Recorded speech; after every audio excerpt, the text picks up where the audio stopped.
The economic recovery is underway. As lockdowns have lifted across our largest states, people have begun to return to their normal activities. Pent-up demand is being unleashed as consumers venture back to their favourite cafes, restaurants, salons and recreational venues.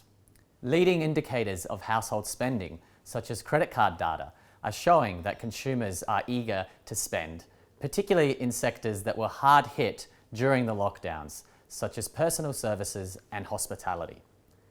As households were limited in their consumption options during lockdowns, they have built up a large pool of savings.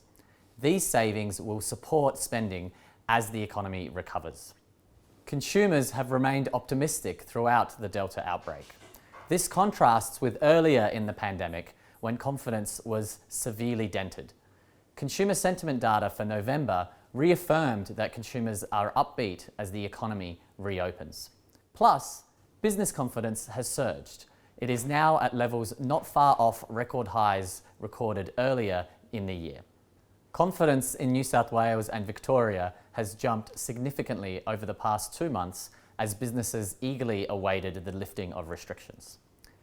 Data released this week showed that employment fell by around 46,000 people in October, driven by a large fall in Victoria. However, encouragingly, employment and hours worked both rose in New South Wales, showing that the jobs market is beginning its recovery in the state. The outcome was significantly weaker in Victoria, likely reflecting that restrictions in Melbourne eased later than in Sydney. Despite this weakness, an improvement is anticipated over coming months. The jobs market looks set for a strong recovery.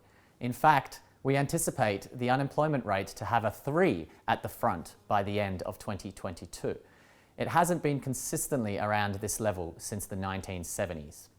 On the back of a strong expected rebound, last week the Reserve Bank laid the groundwork for the possibility of rate hikes before 2024.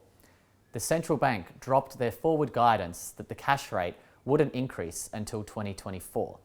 Instead, they stated that their central case scenario could be consistent with a first increase in that year. We remain comfortable with our long-held view that the first rate hike will come in early 2023.